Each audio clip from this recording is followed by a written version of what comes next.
Telangana high court ఒక గట్టి వ్యాఖ్య చేసింది. ఏంటంటే మద్యం దుకాణాల గురించి, తెలంగాణలో జరుగుతున్న మద్యం దుకాణాల గురించి. మద్యం దుకాణాలు గనక ఇట్లే గనక పెరిగిపోయి ఇట్లే ఉంటే గనక రాష్ట్రం పేరు కూడా మార్చాల్సి వస్తుందని చెప్పేసి అనడం జరిగింది. ఎంత అంటే చూడండి, ఎంత అంటే అంత పెరిగిపోతాయి మద్యం షాపులు తెలంగాణలో. ఎందుకంటే అసలు మద్యం అనేది లేకపోతే ఇవాళ ప్రభుత్వం నడవదు. ఏ ప్రభుత్వం అయినా సరే, ఆ ప్రభుత్వం ఏ ప్రభుత్వం అయినా సరే మద్యంతో వచ్చే ఇన్కమ్‌తోనే ప్రభుత్వం నడుస్తుంది. సో కాబట్టి వాళ్ళేమో ప్రోత్సహిస్తున్నారు.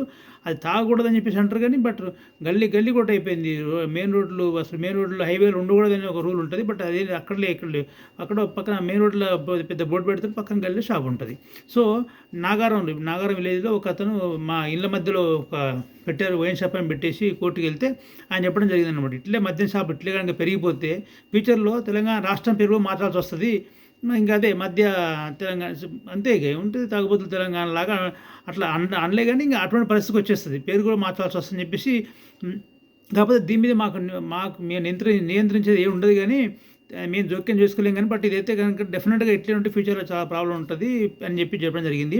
దాదాపుగా మనం లెక్కలు తీస్తే సంవత్సరానికి 40,000 కోట్లు తాగుడు మీద ఖర్చు పెడుతున్నారు తెలంగాణ రాష్ట్రం. దాదాపు ఒక పండగ, ఒక చిన్న చిన్న పండుగలు వస్తే, లేదంటే ఒక పెద్ద పండుగ వచ్చిందంటే 3,000 కోట్లు 4,000 కోట్లు ఖర్చు పెడుతున్నారు. అంత దారుణం అయిపోయింది. ఎందుకంటే ప్రభుత్వాలు కూడా వాటిని ఇంకా ఎంకరేజ్ చేస్తున్నాయి. ఎందుకంటే ప్రభుత్వం ఆదాయం అదే కదా, మేజర్ ఆదాయం అదే కాబట్టి దాన్ని ఎంకరేజ్ చేస్తున్నాయి. సరే అది ఎక్కడ దాకా పోతుంది అనేది ఇంకా తెలియదు కానీ, బడి పక్కన, గుడి పక్కన అన్నిట్లో ఎక్కడ ఉండకూడదని ఉంటుంది. బట్ అన్నిట్లో ఉంటుంది. బడి పక్కన ఉండి, గుడి పక్కన ఉంటుంది. రోడ్డు మీద మెయిన్ రోడ్లో కనీసం నడవడానికి ఉండదు కొన్ని ఏరియాలో అయితే. అటువంటి దారుణ పరిస్థితి అయిపోయింది. నిజంగా ఇప్పటికైనా దీని మీద ప్రభుత్వాలు ఆలోచించాలి.